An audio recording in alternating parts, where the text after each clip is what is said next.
হরে কৃষ্ণ। শুধু দর্শক মণ্ডলী ধন্যবাদ, প্রণাম। আমি বসে আছি শ্মশানে। বড় দুঃখদায়ক একটা গল্প শোনাতে চাই, আপনাদের কাছে বলবো, কিছুটা বুক হালকা হবে। বাংলাদেশের এক মাতাজি আমার কীর্তন শুনে, ফেসবুকে ইউটিউবে কীর্তন শুনে উনি খুব পছন্দ করে কীর্তন। পরবর্তীকালে আমাকে মেসেঞ্জারে লেখে, বাবা জগন্নাথ, তোমার ফোন নাম্বারটা যদি দিতে আমি তোমার সঙ্গে মাঝে মাঝে একটু কথা বলতাম। অবশ্যই দেবো মাতাজি, আমি আমার ফোন নাম্বার রীতিমতো দিয়ে দিই। তো আজ 3 বছর যাবৎ মাতাজির সঙ্গে সম্পর্ক আছে। মাতাজি কথা বলে, আমি ওনার সঙ্গে কথা বলি। তো একদিন কথা বলতে বলতে মাতাজি বলল, ওনার একটা ছেলে আছে, সেই ছেলের ঘরে এক মেয়ে এক ছেলে আছে, ওনার স্ত্রী আছে পুত্রের। তো ওনার ছেলের শরীর ভালো না, আমাকে ফোন করে বলে, তো তোমাদের ভারতবর্ষে খুব সুন্দর চিকিৎসা হয়, উত্তম চিকিৎসা। তো তুমি যদি আমার ছেলেটাকে একটু ভালো উত্তম চিকিৎসা দিতে, ছেলেটা বুঝি বেঁচে যেত। বললাম, হ্যাঁ মাতাজি, আপনাকে আমি কেন হেল্প করব না। তখন উনি একদিন রীতিমতো ডেট অনুযায়ী ওনার ছেলেকে কাগজপত্র করে একটা অ্যাম্বুলেন্সে করে বাংলাদেশ থেকে ভারতবর্ষের বনগাঁ বর্ডারে পাঠিয়ে দেয়। ওনার ছেলে আর ওনার ছেলের ঘরের নাতি, অর্থাৎ বাপ বেটা দুজনে ভারতবর্ষে উপস্থিত হয়। আমি একটা অ্যাম্বুলেন্সে রীতিমতো বাংলাদেশের বর্ডারে উপস্থিত হই।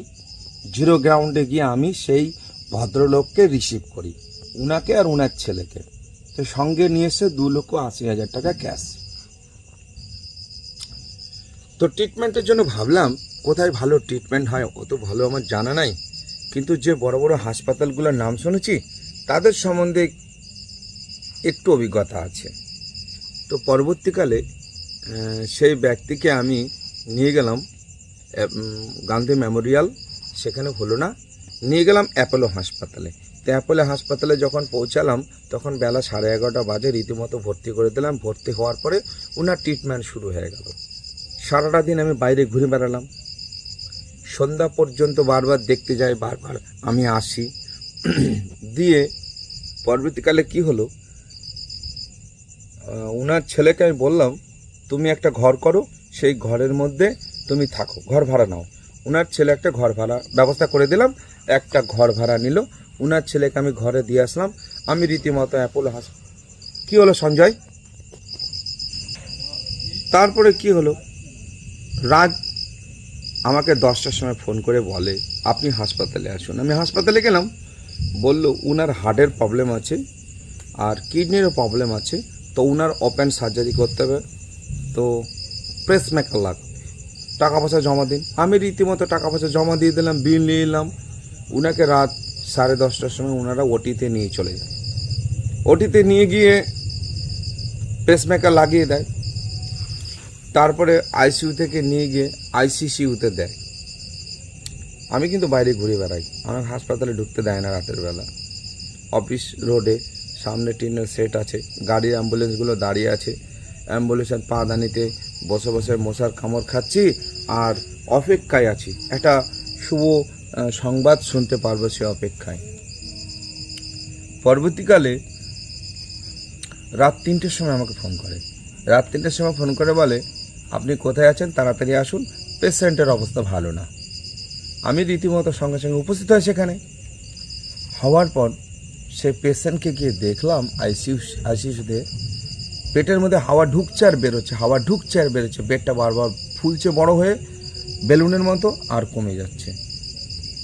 তা আমি দেখে খুব কষ্ট পেলাম, আহারি মানুষ এইভাবে বেঁচে থাকে, এ বাঁচবে তো, এ বেঁচে আছে তো। আমি ওটাকে দেখলাম ভালো করে, বেঁচে আছে তো, সন্দেহ হলো। তখন আমাকে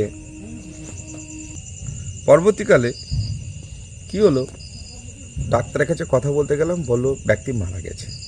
আরে কি কষ্ট, হাই রে মানব জনম। আমি ওনার ছেলেকে যে কিভাবে বলবো যে তোমার বাবা দেহ রেখেছে, মানে ভাষা পাচ্ছি না বলার।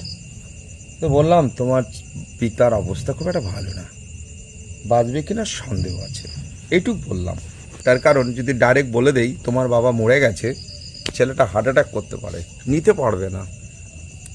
ফোন করলাম ওনার মাকে বাংলাদেশে, তো বললাম আপনার পুত্রের অবস্থা ভালো না, ডাক্তার বলেছে আশা ছেড়ে দিতে, মনে হয় আর হবে না, এইটাই বলেছি, মনে হয় আর হবে না। তো পরবর্তীকালে সকাল হলো, সব খবর দিলাম মারা গেছে। দেহটাকে নিয়ে গিয়ে প্যাকিং করে হিমঘরে ঢুকিয়ে দিল। কাগজপত্র ঠিক করার ব্যাপার আছে। সকালবেলা হলো, সকাল 7টা থেকে আমি এই থানার ওই থানা, এই থানার ওই থানা দৌড়াতে লাগলাম।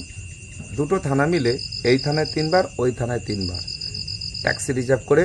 প্রচুর পয়সা খরচা হয়েছে, পয়সা নষ্ট হয়েছে। জানি না পুলিশেরা কেন জানো ওনার দেহটাকে দাহন করার জন্য পারমিশন দিচ্ছে না। ওনার ছেলেকে নিয়ে গেলাম। পরবর্তীকালে ওনার স্ত্রী আসতে পারলেন না, ছটপট করছিল। তো ওনার স্ত্রী আমাকে ফোন করে বলল, দাদা বাঁচাতে পারলেন না? আল্লাহ মাতাজি, আমি চেষ্টা করেছি। জন্ম মৃত্যু বিয়ে এই 3 বিধাতাকে নিয়ে এই অনিত্য সংসারে কে কদিন থাকবে, দেয়ার ইজ নো গ্যারান্টি। এটা একটা রঙ্গমঞ্চ।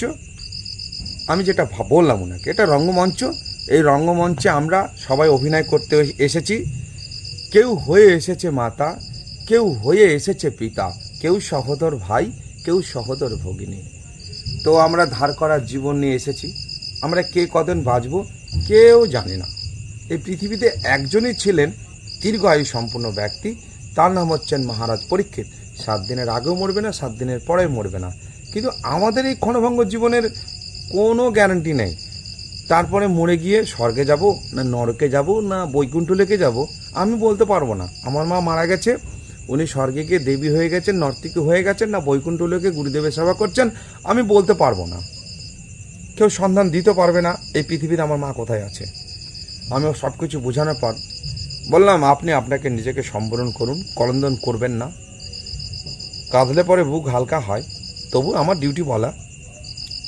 লাস্টে জানেন, থানার পুলিশেরা যখন আমাকে পারমিশন না দিল, তখন আমি বললাম, আপনারা যদি আমার কথা না শোনেন, আমি দেহটাকে অ্যাপোলো হাসপাতাল থেকে বার করব। বার করে না ওই ফ্লাইওভারের নিচে মেন রোডের উপর ডেড বডিটা তুলে দেবো। তুলে দিয়ে মানে ট্রেচারে করে নিয়ে যাবো, হুইল গাড়িতে করে নিয়ে গিয়ে ওখানে শুয়ে আন্দোলন করব। এমন আন্দোলন করব যে মুখ্যমন্ত্রী আসতে বাধ্য হবে, এমন অবস্থা করব। আমরা বাংলাদেশের ছেলে, একটা মানুষ মারা গেছে, মারা যেতেই পারে। ইন্টারন্যাশনাল মানুষ কত ভারতবর্ষে মরে যাচ্ছে, ভারতের লোক কত কত পৃথিবীর কত কত জায়গায় মরে যাচ্ছে। পারমিশন দেবেন না? দিতে হবে। লাস্ট আমার কথা শুনে বুঝতে পারলো এ কিছু একটা করবে। পরবর্তীকালে পারমিশন দিল। আমি নতুন করে আবার দরখাস্ত লিখলাম, এই ব্যক্তিকে এখান থেকে নিয়ে গিয়ে মায়াপুরে পৌপাত ঘাটে দাহ করতে চাই, আমাদের কোনো শ্মশান আছে, সেইভাবে কাগজপত্র তৈরি করে দেন। কাগজপত্র তৈরি করে দিল লাস্ট অবধি। একজন অফিসার আসলেন, সে বলল ভক্ত মানুষ, মালা চন্দন পড়ে আছে, তিলক পড়ে আছে, উনি বারবার থানায় আসছে, উনি কি বলছে শুনছেন এখন? আমি বললাম, স্যার আমার কথা এরা শুনছেন, আমি সকাল থেকে 3বার এসেছি, স্যার দয়া করে আপনি আমার কথা শুনুন। সেই বড়বাবু আমার কথা শুনে, আমি পরিচয় দিলাম, আমি একজন ইস্কন ভক্ত, আমি মন্দিরে কীর্তন করি, আমার বিরাট পরিচয় দিলাম। উনি প্রসন্ন হলেন এবং কাগজপত্র করে দিলেন। এবং সেই কাগজটা লিখে নিয়ে আমি এখানে আসলাম। পঞ্চায়েত থেকে আমাকে রীতিমতো পুরোদমে হেল্প করেছে। আমাদের 1 নম্বর গ্রাম পঞ্চায়েত পুরোদমে হেল্প করেছে। হেল্প করার পর আমি সেই দেহটাকে আজকে পৌপাত ঘাটে দাহ করছি। তো বড় দুঃখদায়ক গল্প। তো মানুষ এইভাবে মরে যায়। এই গল্পটা আপনাদের শোনালাম। আমি আপনাদের সোশ্যাল মিডিয়ায় দেখাতে পারবো না। ওনার দেহটা জ্বলছে যে চিতায়, আমি চিতার পাশে বসে আছি। ওনার পুত্র আছে আর আমার সঙ্গে 2 সাথী আছে। ওনারা খাওয়ার অন্বেষণে গিয়েছে, খাবার খুঁজতে।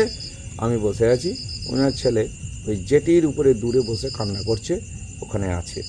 তো আমি আপনাদের ভিডিও দেখাতে পারবো না, যে চিতার পাশে বসে আছে, জ্বলছে। তো এই যে দুঃখদায়ক মর্মান্তিক যে ঘটনাটা, মানুষ মরে যায়, তারাই ভাবছে, ওনারা বুঝতে পারছেন যে আপনজন স্বজন হারানোর দুঃখটা কত বেদনাদায়ক। আমার মা যেদিন মরে যায়, আমার যে দিদি ছিলেন, উনি যখন দেহ রেখেছিলেন, আমি নিজে আমার দিদিকে পৌপাত ঘাটে দাহ করেছি। আমার অর্ধেক মাথা তার কেটে গেছিলো।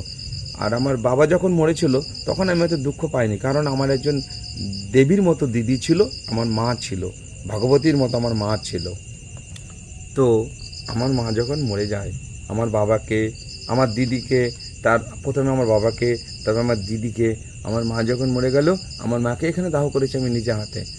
তো স্বজন হারানো যে বেদনাটা আমি হাড়ে হাড়ে জানি, এটা কত দুঃখদায়ক। তো যা হোক,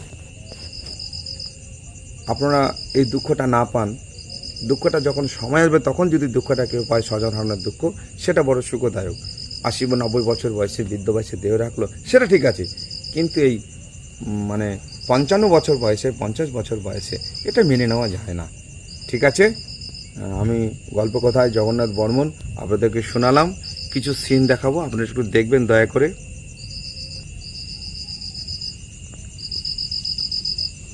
ধোঁয়া উঠছে, লাইট জ্বলছে, ওই জেটির ওইখানটায় ওনার ছেলে ওইখানটায় বসে বসে কান্না করছে, ওই যে মোবাইল দেখতে পাচ্ছেন ওইখানে। আমি সুরদিনী গঙ্গার তীরে বসে আছি, নিশ্চিত রাত 11টা বেজে গেছে। একটা লরি মাঠে আনলোড হচ্ছে প্রপাত ঘাটে, নতুন যেখানে ঘাট তৈরি হচ্ছে। বিশ্বের আশ্চর্য মন্দির আপনারা এখন দেখতে পারবেন না। এই জেটিতে আমি বসে, এই জেটির সামনে প্রপাত ঘাট, আমি দেখাতে পাচ্ছি না ওদিকটায় ক্যামেরা, ধোঁয়াটা দেখতে পাচ্ছেন, আপনারা এটা দেখে খুশি হবেন। ঠিক আছে, তো অন্ধকার, ফ্ল্যাশ লাইটে জ্বালাই।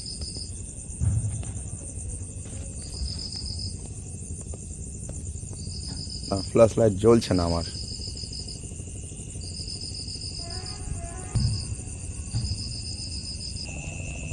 ঠিক আছে বন্ধুগণ, ভুল ত্রুটি বললে ক্ষমা করবেন। হরে কৃষ্ণ।